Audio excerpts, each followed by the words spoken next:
नमस्कार बंधुरा ঐশীস किचेने सबाइके जानाई स्वागत। आज आमी एक नतून रेसिपि निये चले एसेछि। आज आमी देखाबो पुঁই শাক चिंगड़ी माछ दिए घंट बा चच्चड़ी। बाड़ीते आपनारा एइभाबे एकबार बानिये खेये देखबेन, एटा खेते दारुण लागे। प्रथमेई देखुन ग्यासे कड़ा बसिए दिएछि। कड़ाटा गरम होले एर मध्ये दिए देब सर्षेर तेल। এই তেলটাকে ভালো করে গরম করে নিয়েছি। তারপর আগে থেকে লবণ হলুদ মাখিয়ে রাখা চিংড়ি মাছগুলো দিয়ে দেব। চিংড়ি মাছগুলো দিয়ে ভালো করে আমি নেড়ে এই চিংড়ি মাছগুলোকে ভেজে নেব। চিংড়ি মাছ দিয়ে দেখুন কিছুটা জল বেরিয়েছে, এই জলটাকে শুকিয়ে নেব। দেখুন চিংড়ি মাছগুলোকে খুব সুন্দর করে আমি ভেজে নিয়েছি। এই মাছগুলোকে এবার আমি তুলে নেব।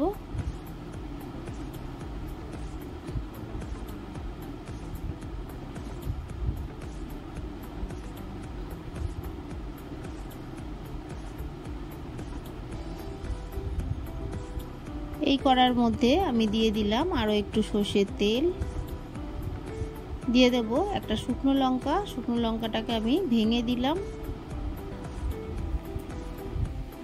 কয়েক সেকেন্ড আমি নেড়ে নিয়ে তারপর দেখুন একটা তেজপাতা নিয়েছি। তেজপাতাটাকে আমি ছিঁড়ে তারপর এর মধ্যে দিয়ে দিলাম। দিয়ে ভালো করে একটু নেড়ে নিয়ে এর মধ্যে দিয়ে দেব পাঁচফোড়ন। হাফ টিস্পুন পাঁচফোড়ন আমি দিয়ে দিলাম।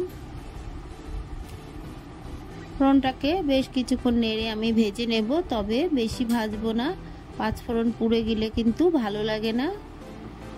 ফ্লেমটাকে আমি মিডিয়ামে রেখে ফোড়নটাকে ভেজে নিয়েছি। তারপর এর মধ্যে কেটে রাখা আলু দিয়ে দেব। আলুগুলোকে আমি ডুমো ডুমো করে কেটে নিয়েছি, তবে আপনারা আপনাদের পছন্দ মতো করে কাটবেন।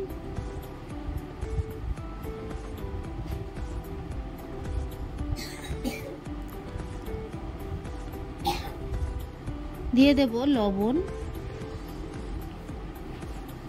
দিয়ে আবার একটু নেড়ে নিলাম।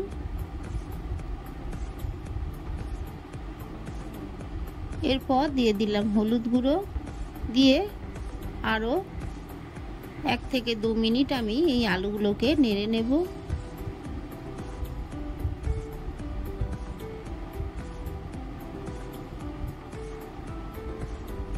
আলুগুলো ভাজা হলে এর মধ্যে দিয়ে দেব কেটে রাখা পুঁই শাক।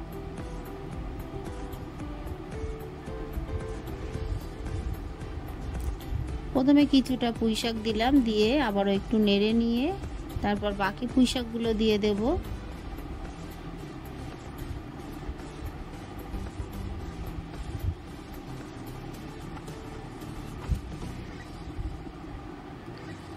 বাকি পুঁই শাকগুলো এবার দিয়ে দেব।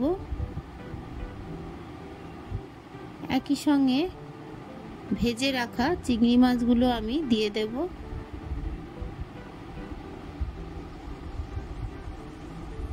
ভালো করে আমি নেড়ে নেব।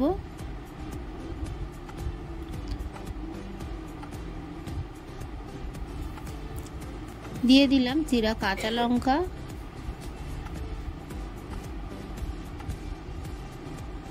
একটু নেড়ে নিয়ে ঢাকা দিয়ে আমি 5 মিনিট এইভাবে রেখে দেব। 5 মিনিট পর ঢাকাটা তুলে দেখুন পুঁই শাকগুলো কালারটা চেঞ্জ হয়ে গেছে আর কতটা কমে গেছে। এটা কিন্তু আরো অনেকটাই কমবে। এই সময় দিয়ে দিলাম হাফ টিস্পুন জিরে গুঁড়ো আর খুবই অল্প দিলাম গোলমরিচ গুঁড়ো।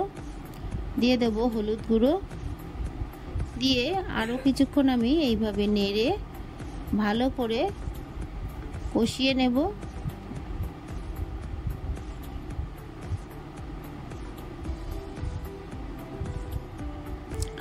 বাড়িতে একবার হলেও এরকম ভাবে পুঁই শাক আলু চিংড়ি মাছ দিয়ে চচ্চড়ি করে খেয়ে দেখবেন, এটা কতটা ভালো লাগে।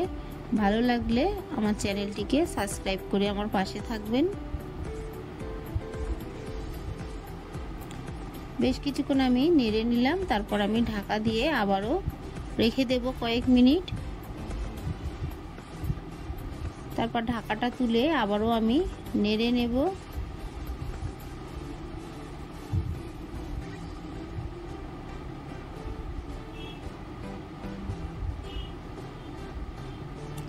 খুবই অল্প জল আমি এর মধ্যে দিয়ে দেব। আপনারা যতটা গ্রেভি রাখতে চান সেই মতোই জলটা দেবেন। ঢাকা চাপা দিয়ে পুঁইশাকগুলোকে এবার সিদ্ধ করে নেব।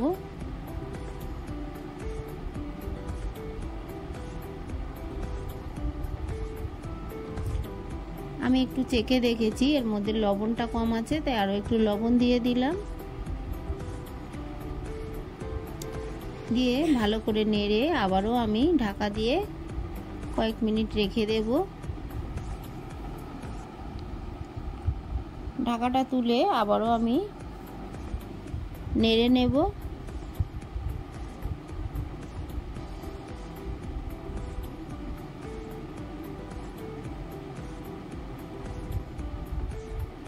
সবশেষে দেখুন আমি দিয়ে দিলাম হাফ টিস্পুন চিনি, তবে এটা অপশনাল, আপনারা যারা মিষ্টি খান তারা দেবেন, আর যারা খান না তারা দেবেন না। বেশ কিছুক্ষণ এইভাবে নেড়ে দেখুন গ্রেভিটা শুকিয়ে এসেছে। আমি গ্যাসের ফ্লেমটাকে অফ করে দেব। পুঁইশাকগুলো দেখুন সিদ্ধ হয়ে গেছে।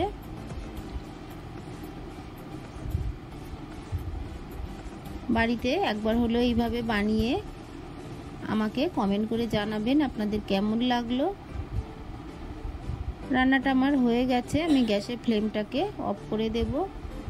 আমার এই রেসিপিটি আপনাদের ভালো লাগলে প্লিজ আমার চ্যানেলটিকে সাবস্ক্রাইব করে পাশে থাকা বেল আইকনটি ক্লিক করে দেবেন, তাহলে আমি যখন কোনো নতুন ভিডিও ছাড়বো আপনাদের কাছে পৌঁছে যাবে। রেসিপিটি ভালো লাগলে একটা লাইক করতে ভুলবেন না। রেসিপিটি কেমন লাগলো আমাকে কমেন্ট করে জানাবেন। ভালো থাকবেন, সুস্থ থাকবেন। আবার দেখা হবে পরের ভিডিওয়ে।